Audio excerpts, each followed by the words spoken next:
bienvenue dans mon atelier. Aujourd'hui, c'est un emballage avec des flocons. J'avais le goût d'expérimenter quelque chose dans ce sens-là. Alors, je voulais faire une bordure comme un ruban en flocon avec un chou en flocon.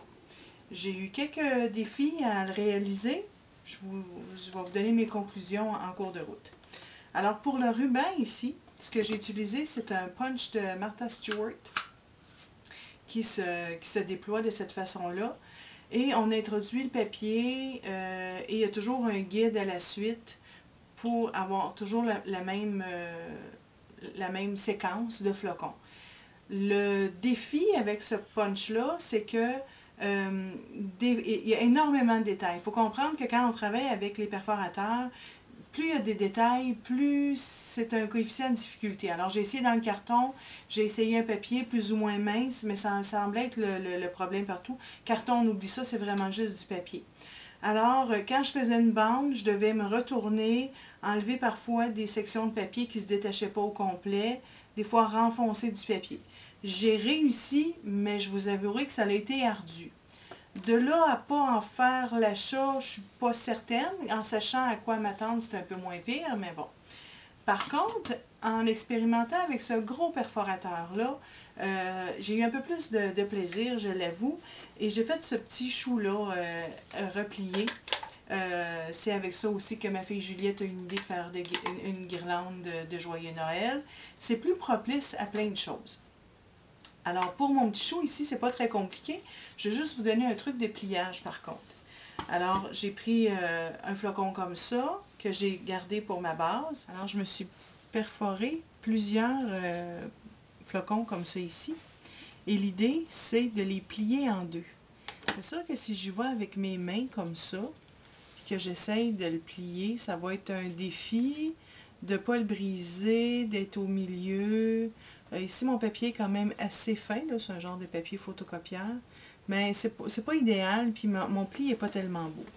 Un petit truc qui va vraiment bien, je trouve mon centre du flocon vraiment ici avec ma règle, et je le tiens par en dessous du flocon, et avec mon doigt, je viens comme ça ici, faire le pli de mon flocon.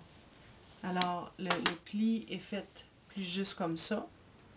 Il me reste juste à le retourner pour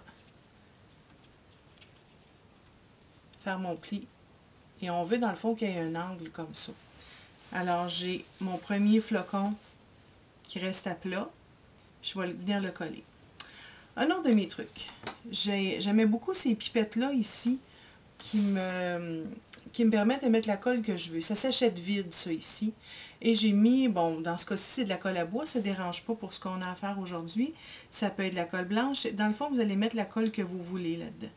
Et ça me permet de mettre des petits points, des petites lignes. Si vous faites des abat-jours, par exemple, ça va très bien pour appliquer la colle sur le ruban qu'on a appliqué sur les abat-jours. Il est tellement détaillé. Et quand vous en avez fini, il y a un petit capuchon. Et gardez votre accordéon enfoncé pour qu'il y ait le moins d'air possible. C'est l'avantage d'ailleurs de cet applicateur-là. Parce qu'étant donné qu'il n'y a pas d'air dedans, on ne perd pas de colle. Et l'embout reste toujours propre aussi parce que tout est plein sans vide d'air. Bon, on pourrait continuer comme ça longtemps. Mais voyez-vous un peu l'idée, c'est de faire vraiment un accordéon une fois que tous les motifs vont être collés ensemble, qui va donner ce résultat-là.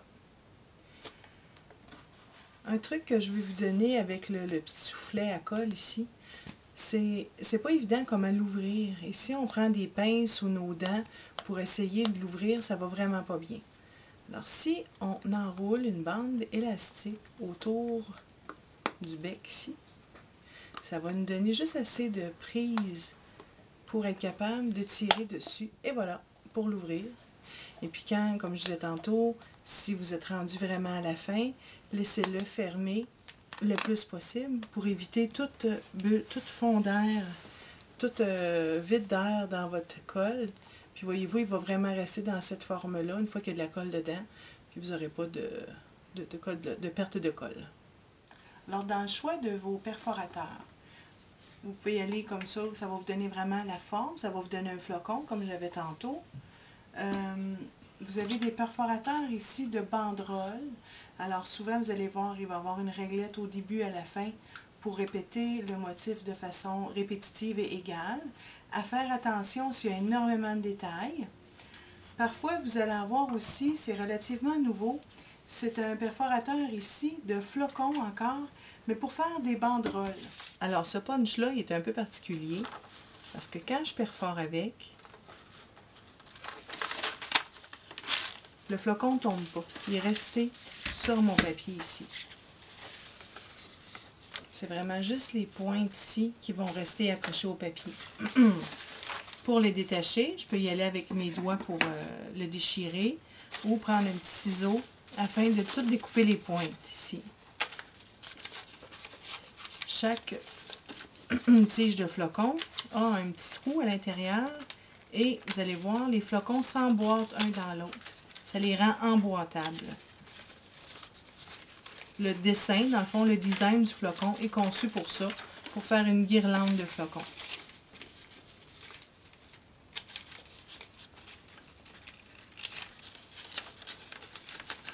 Bon, je l'ai eu. Alors ça ici, j'en avais déjà commencé une comme ça. J'ai ma guirlande de flocons. Et dans le fond, comme on voit ici, là, c'est ici où ce que la pétale de flocon va venir s'imbriquer, va venir se rentrer dans l'autre flocon. C'est un peu long pour faire une guirlande, mais ça peut être assez joli pour décorer une table ou à coller là, sur une décoration. Le monde des punchs, c'est sûr que c'est très très polyvalent. Ici, on peut très bien rajouter les motifs perforés sur des emballages, sur des cartes, J'aurais aussi aimé vous faire un ruban comme ceci avec des trous de flocons ou avec des trous de grelots. Et j'avais pris des perforateurs comme ça ici. Sauf que ce que je me rendais compte, c'est que le flocon est vraiment comme ça. Alors, si je perforais ça dans une bande de papier, j'avais un trou complètement, je n'avais pas les petits trous à l'intérieur. La même chose pour le grelot. Je perdais la ligne ici au centre et le petit point, fait qu'on perd l'idée. Fait qu'il faut vraiment penser qu'est-ce qu'on veut. Est-ce qu'on veut un grelot ou un flocon, ou on veut faire un motif dans du papier. Alors, prenez le temps de bien lire les emballages. Certains perforateurs vont trouer et ils vont embosser en même temps. Prenez le temps de lire, il y a vraiment plein de sortes sur le marché. Si vous avez des questions ou des commentaires, n'hésitez pas à m'écrire sur mon adresse courriel. Merci.